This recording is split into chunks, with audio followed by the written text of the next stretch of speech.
Hello friends, welcome to the HFY Ode, where we bring you new science fiction stories, a new world, a new adventure.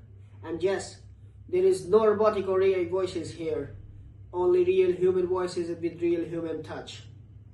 So let's start this journey, and please subscribe my channel if you like the stories and press the bell icon for the latest updates. Let's have a story. Okay. The war mandibles of Empress Regent Shivyathvor snapped shut above the Concord dais with a sound like two pieces of polished bone striking each other in a dry room. 9,000 Vasiri envoys inhaled on the same beat. The breath was loud enough that the ventilation system registered it as a pressure event and recalibrated itself, a soft hiss under the silence that nobody heard, because nobody was listening to anything except the Empress. Meredith Halloran sat in the third translator's alcove, 2 terraces below the dais, holding a chipped enamel mug the color of a winter sky. The chip was on the rim, near the handle, an old one, worn smooth by years of her thumb. She was looking down at the rim of the mug, not at the Empress, not at the dais, not at the chamber. To every eye in the room, she looked like a woman who had just ruined her career with one badly chosen verb. 6 days earlier, that same woman had asked archive keeper Olenvesh whether the commissary served anything close to coffee. He had said no. She had not complained. 200 colonial clauses, signed across 2 centuries by species whose languages the Vasiri Imperial Translation Bureau had rendered with the precision of a hammer striking a thumb, had been entered into the Concord Codex under the principle of literal binding. The species had signed, the clauses had held. None of them had been allowed to argue afterward that they had not understood what they were signing, because under Vasiri law, the words on the page were the only thing that existed. Meredith Halloran had just put a phrase on the page that, in High Vasiri, was a declaration of scorched earth military intent. In English, it meant she would think about a problem when she got to it. The chamber's recording lattice glowed a soft amber, logging every syllable, every pause, every breath. The Empress Regent's war mandibles stayed shut. Master of tongues Tassin Vral, sitting in the Linguistic Council's pit below the dais, had not moved since the phrase entered the air. His translation slate was still in his hands. The slate was still showing the High Vasiri rendering. It was by Vasiri grammar perfect. Meredith took a small sip from the chipped mug. The water inside was lukewarm. She had been carrying it for 6 days. Veshtukor, standing in the archival witness gallery, saw her sip and noted the time. 1407 station standard. She noted it because she had been told in her briefing to note everything the humans did. The note seemed in that moment important for reasons she could not yet name. The Empress had not yet spoken. The room was waiting for her to speak. You're about to watch a woman with a chipped coffee mug make an empire audit 200 years of its own laws. And she has not raised her voice once. 6 days earlier, the Earth delegation's shuttle docked at the Avarice Tor commercial spoke. The station's gravity ring rotated at a slightly different rate from the docking collar, and the floor seemed to tilt for the first 30 seconds after disembarkation. Director Ambrose Petracchi paused in the airlock to fold the corner of his arrival agenda into a precise quarter. An old habit, the thing he did when he realized he had walked into something he could not control. We have 6 days, he said. The Perith Volclaws review. I know the timeline, Meredith said. She was 3 steps behind him, canvas tote on her shoulder, the chipped mug already in her hand. She had filled it at the diplomatic lounge before they left Earth. The tea inside was Yorkshire Gold, 2 bags, no sugar. By the time they reached the chamber, it would be cold. She would still drink it. Veshtukor met them at the diplomatic intake station. Her chitin plates were the dull bronze of a junior archivist's caste marking, polished but not lacquered.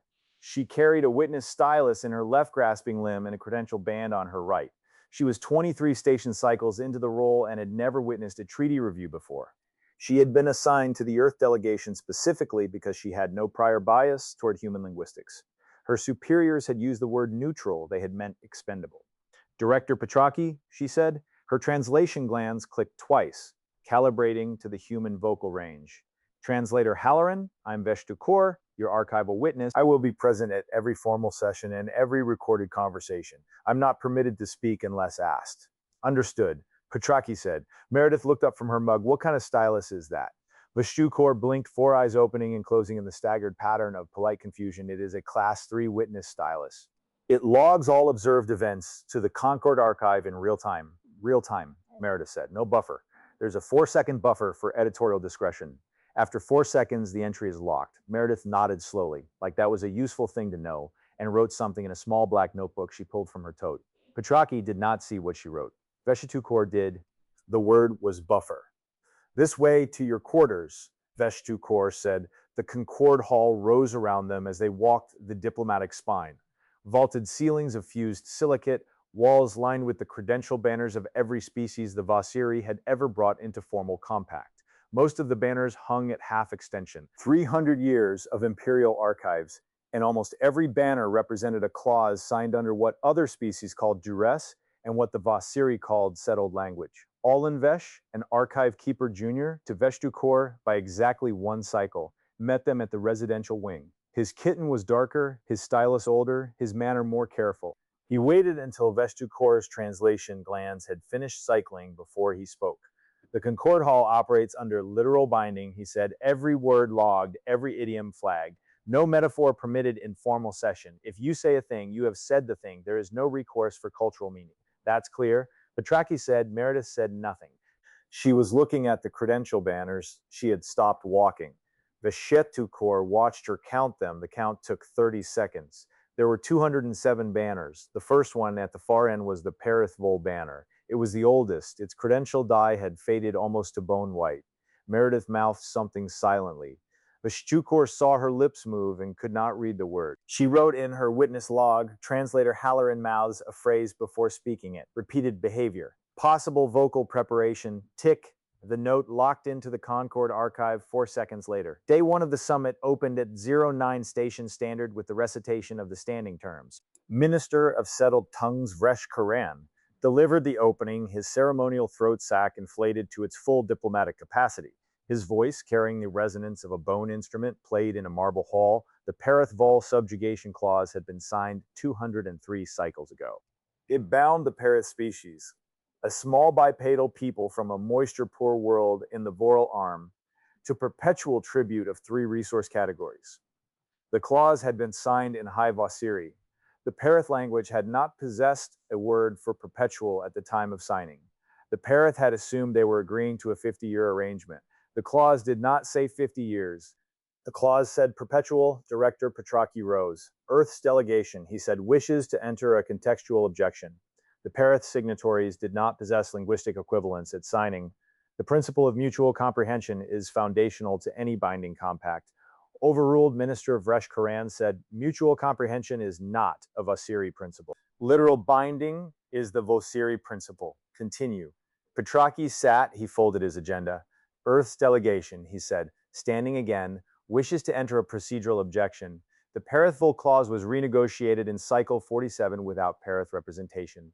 The renegotiation should be considered void under the principle of party presence. Overruled. Party presence is not required for clarifying amendment. Continue. Petraki sat, he folded the agenda again. The crease was now a 16th of its original size. Earth's delegation wishes to enter a documentary objection. The original Perith's signature was applied under conditions of military encirclement. Duress invalidates. Overruled. Encirclement is not duress under Vasiri.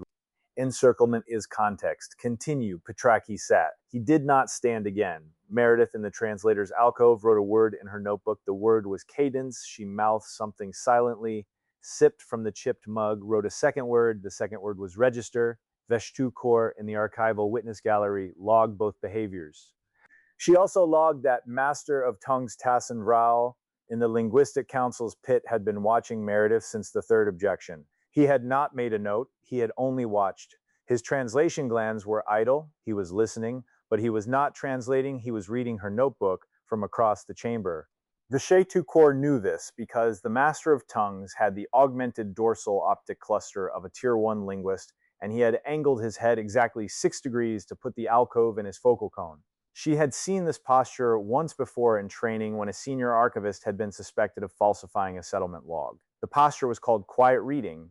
It was not technically a violation of any protocol. It was also not friendly. Meredith wrote a third word, taboo. She underlined it twice. At the noon recess, Petraki found her in the alcove. What are you doing? Listening? You haven't translated anything yet. I haven't been asked to. Meredith, we have 4 days. She looked up at him. Her eyes were a flat, calm gray, the color of weather that had not decided yet what it was going to do. Director, she said, do you know why the Perith signed? Because they were militarily encircled. No, they signed because the Vasiri offered them the word perpetual and the Perith translator agreed to it, because in the Perith language, the closest word means for a long time. The Perith translator made a mistake. The Vasiri logged the literal meaning, the clause held. Petraki was quiet for a moment. That's a translator's mistake, he said. Yes, Meredith said, it is. She sipped from the chipped mug. The tea was cold, day 3 of the summit. The Earth delegation had lost 4 procedural rulings, 2 evidentiary motions, and 1 credential challenge. Petraki's agenda had been folded so many times the paper was beginning to delaminate at the creases.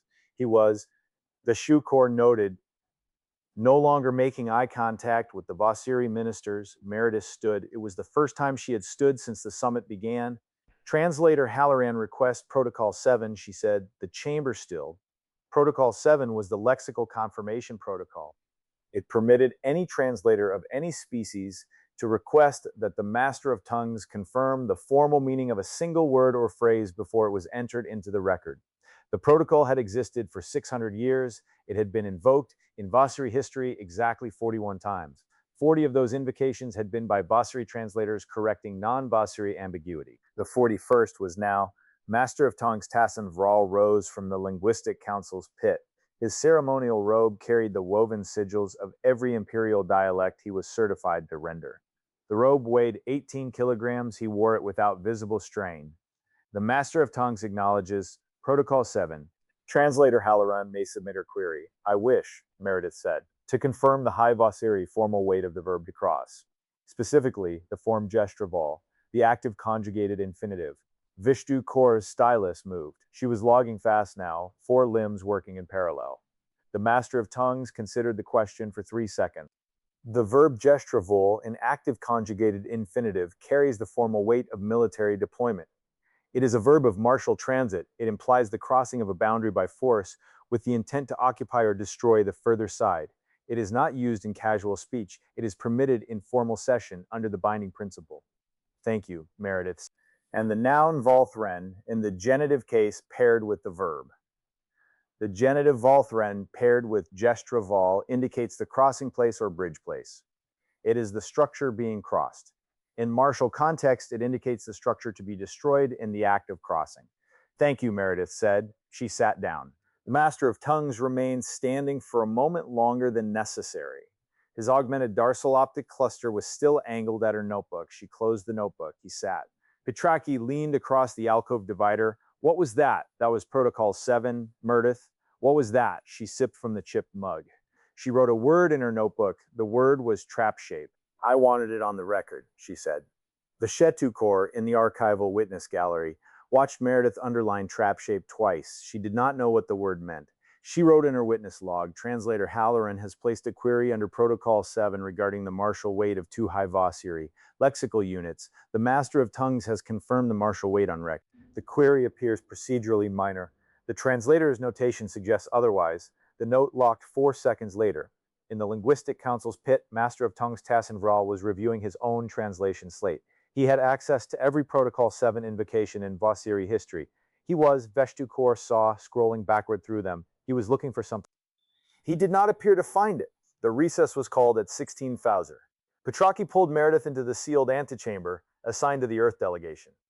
The room had no windows, 1 table, 3 chairs, and a sound dampening lattice that would not transmit any conversation to the archive. Veshatukor was not permitted inside. She waited in the corridor. The corridor's acoustic tile absorbed sound to a degree that made her own breathing sound loud. She did not know what was said in the antechamber. She found out 4 days later from the audit transcript after the cascade had already begun. Meredith Petraki was not folding his agenda anymore. He was holding it flat on the table with both hands, like a man trying to hold down something that wanted to move. Tell me what you're doing. Meredith set the chipped mug on the table. She refilled it from a thermos in her tote. The tea inside the thermos was the same Yorkshire Gold brewed that morning. She had been refilling the mug all day. The mug was the only constant. Vasiri translation law, she said, treats any logged martial phrasing as binding declarative. If a phrase enters the formal record and the Master of Tongues confirms it carries martial weight, the Empire is required under its own self-defense statutes to respond as though a military declaration has been made. That's a defense law, not a treaty law, it is a defense law. But it triggers a treaty review because if a foreign delegation makes what appears to be a martial declaration during a treaty summit, the empire's response, also under its own law, is to suspend the summit, mobilize the Concord Guard, and conduct an emergency audit of all current treaty language to determine whether the declaration was a breach of standing terms. Petrarch sat very still. You're going to make them think we're declaring war. I'm going to make them think we've used a phrase that, under their own grammar, declares war. I'm not going to actually declare war. The phrase I use in English will mean nothing. We'll cross that bridge when we come to it. It's an idiom. It means I'll think about a problem when I get to it. In HFY Stories, the closest formal rendering uses gestra volthren, the verb of military crossing, the noun of the structure to be destroyed. Master of tongues Tassenvrel confirmed both meanings on the record an hour ago. He'll know it's a mistake. He was watching you. He was watching me. He read my notebook. He knows I asked the question for a reason.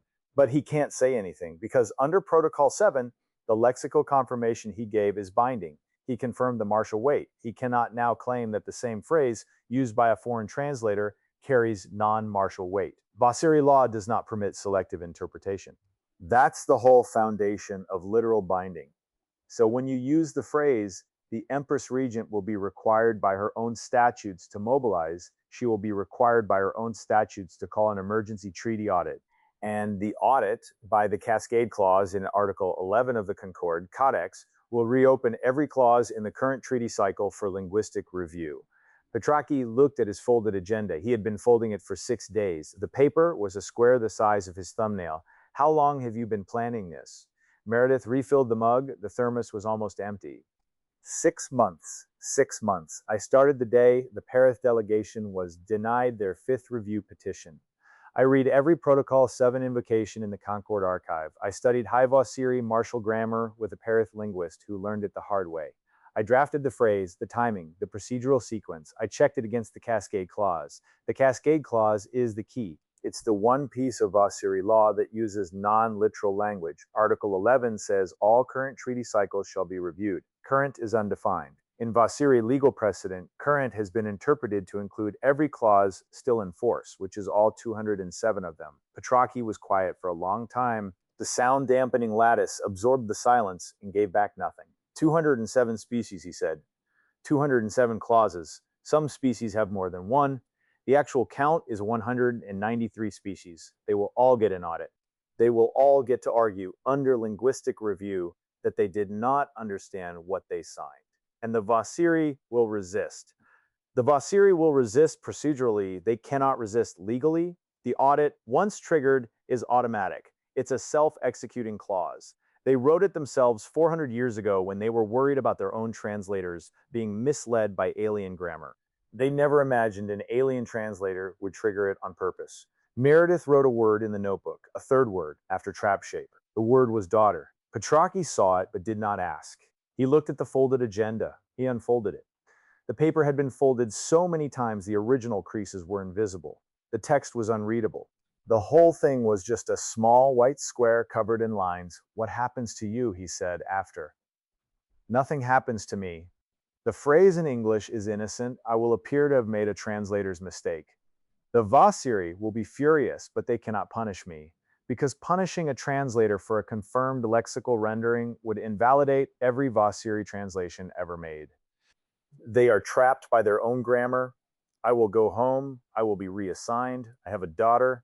She has a piano lesson on Saturday. Saturday. She capped the thermos. She picked up the mug. She walked to the door. Her gait was the same patient, slightly tired walk of a woman who had spent 6 days on a foreign station and was now ready to go to.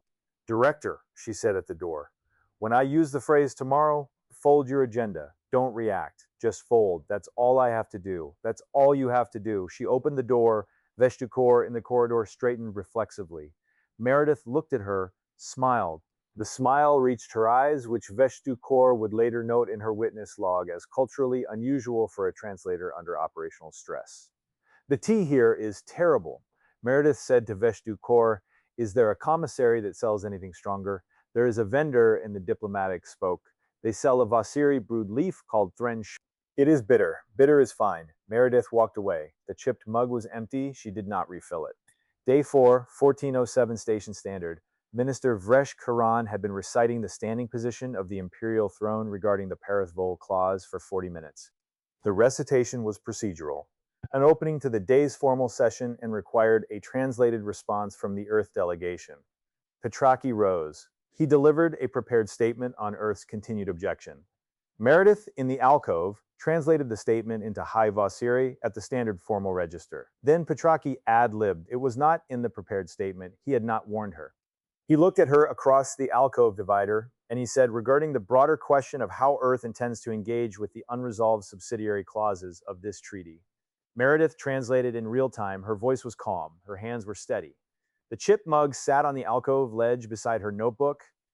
We'll cross that bridge when we come to it. In English, the phrase landed like a shrug. In High Vasiri, in the formal register, with the martial verb gesture vol and the genitive noun volthren paired exactly as Master of Tongues Tassin Vral had confirmed the previous day, the phrase landed like a war drum. The chamber's recording lattice glowed.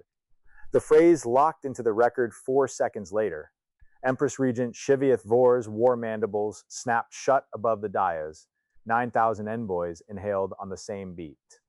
Minister Vreshkaran's throat sac collapsed to a quarter of its inflated diameter, the Vasiri physiological marker of acute distress. Master of Tongues Tassin Vral sat very, very still in the linguistic council's pit.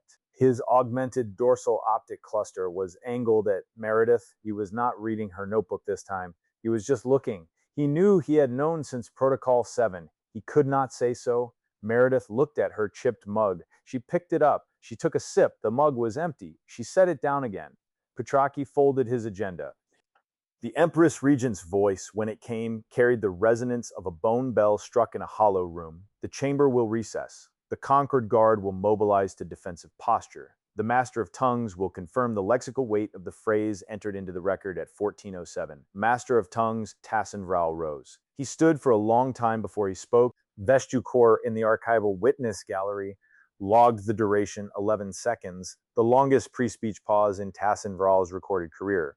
The phrase, he said, entered into the record at 1407 by translator Halloran of the Earth delegation contains the martial verb gestrevol in active conjugated infinitive and the genitive noun volthren.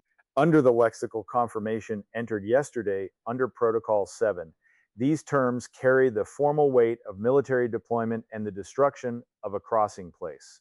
The phrase as rendered is a declaration of intent to cross a boundary by force and destroy the structure of crossing. The chamber did not move. Under Article 11 of the Concord Codex, Tassin Vral continued, his voice slower now, each word placed with the care of a man stacking stones in a wall. The entry of a martial declaration into a formal treaty session triggers an emergency audit of all current treaty language to determine whether the declaration constitutes a breach of standing terms. The Empress Regent's war mandibles opened. She had not expected the cascade clause. Tassin Vral had not had a choice. He had confirmed the lexical weight under Protocol 7 the previous day. The confirmation was binding. The cascade was automatic. He had triggered it himself by answering Meredith's question, honestly. He sat. He did not look at Meredith again. The emergency audit was declared by the Empress Regent at 1431. The mobilization order was rescinded at 14-34 after the Imperial Defense Ministry confirmed that no actual military movement had been observed from Earth or any Earth-affiliated polity. The audit, however, could not be rescinded. The cascade was self-executing. At 1500, Director Petraki was summoned to the Concord throne room. He brought Meredith. He brought the folded agenda, which he had unfolded and smoothed flat against the table, the creases forming a grid of pale lines across the paper. Meredith brought the chipped mug. She had refilled it. The Empress Regent did not sit on her throne for the meeting. She stood. The throne room's ambient field was calibrated to amplify her voice to fill the space, but she did not speak loudly. She spoke at a register that in Vasiri culture indicated a ruler addressing an equal. This was Vestukor noted in her witness log the first time the Empress Regent had used the equal register in formal diplomatic conversation in 12 cycles. Translator Halloran, Empress Regent, the phrase you used in your native language. What does it mean? It means I will consider a problem when I encounter it. It is an idiom. It implies no commitment, no plan, and no force, and in High Vasiri.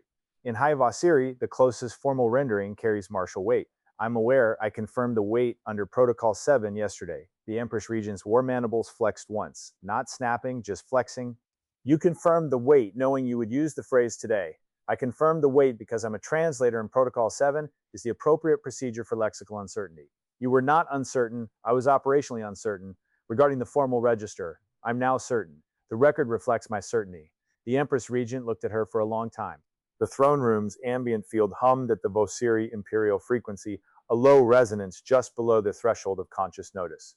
You did this on purpose. I followed Vociri procedural law. I asked a permitted question. I received a binding answer. I then translated a statement from my delegation lead using the formal register the Master of Tongues had confirmed. Every step is on the record. Every step is procedurally compliant. You did this on purpose. Meredith sipped from the chipped mug. The tea was cold. Impressed Regent, she said, I'm a translator. My job is to render meaning across languages. I rendered the meaning. Whether the meaning in your language carries weight that, in my language, it does not is a question of Vociri grammar. I did not write Vociri grammar. The Empress Regent's war mandibles did not move. Petrarchy, beside Meredith, slid a document across the negotiation table. The document was a pre-drafted petition. It had been prepared 6 months earlier. It was the framework for the audit cascade. It included procedural language, timeline expectations, and a list of all 193 species whose clauses would be subject to review. The list was alphabetized in High Vociri. Perith was first. Earth was not on the list. Earth had no clause to review. The Earth delegation, Petrarchy said, wishes to assist the imperial audit. We have prepared a procedural framework. We submit it for the Empress Regent's consideration. The Empress Regent looked at the document. She looked at Meredith. She looked at the chipped mug. You have been planning this, she said. We have been prepared. Petrarchy said, for the possibility that an audit might be triggered. We had not anticipated the trigger would come from our own delegation. We regret the procedural disruption. The Empress Regent's war mandibles closed, slowly, not snapping, just closing. She took the document. The cascade ran for 18 station days. 193 species received formal notification that their clauses were under linguistic review. The Perith delegation arrived at Avris Tor on day 6 of the audit. They brought their own translators. The Perith Vol clause was the first to be reopened. Within 4 days, the word perpetual had been formally renegotiated to for a period of 50 cycles, subject to renewal by mutual consent. The Perith signatories, the descendants of the original signers, wept openly in the chamber when the renegotiated clause was logged. Beshtukor witnessed the weeping. She logged it. She did not understand it at first, because Vociri do not weep. But she watched the Perith, and she watched the Vociri ministers who had to sit through the weeping, and she began to understand that the weeping was not sadness. The weeping was the sound of a species that had been carrying a weight for 200 years and had just been allowed to put it down. She wrote a private note in her witness log. It was not for the archive, it was for herself. The note said, the weight was the word. We made them carry our word. The note locked 4 seconds later. She did not regret it. The commercial departure lounge on the Ivers Tor outer spoke was almost empty.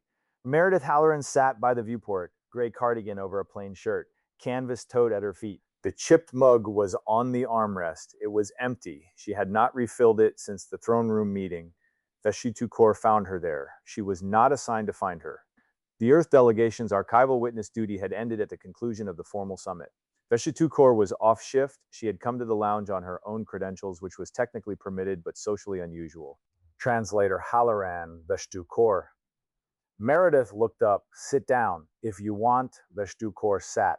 The chair was not designed for Vociri anatomy. She arranged her limbs carefully. I have a question, she said. All right. The third word in your notebook, you underlined it. Daughter, I have been thinking about that word for 18 days. Meredith was quiet for a moment.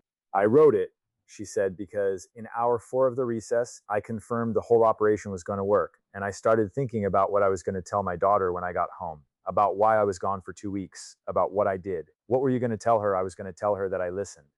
That the Vociri had written a law 400 years ago that they had forgotten how to read, that sometimes the most dangerous translation is the one that's perfectly accurate, that a language carries the weight of the culture that speaks it, and when you translate a phrase, you have to know which weight you're carrying across. She paused.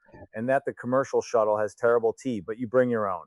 Veshetukor's translation glands clicked twice. You set the trap with their own grammar. I set the trap with their own law. The grammar was just the lock. Protocol 7 was the key. Article 11 was the door. They built all of it. I just walked through. The master of tongues knew. He knew. He could not say. That is the cost of literal binding. You cannot retreat from what you have confirmed.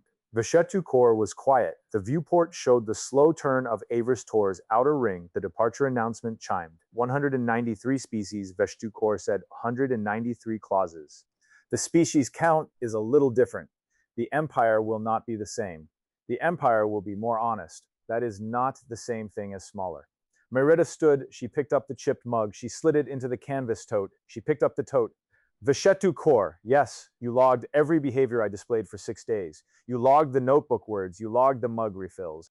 You logged the silent mouthing. You logged the chair posture and the Protocol 7 invocation and the moment I sipped from an empty cup. Every note is in the Concord archive.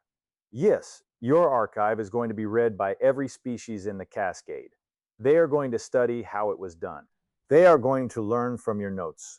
Veshetu Kor's 4 eyes opened in the staggered pattern of recognition. You wanted the archive? I wanted the archive. The Cascade reopens the clauses. The archive teaches the method.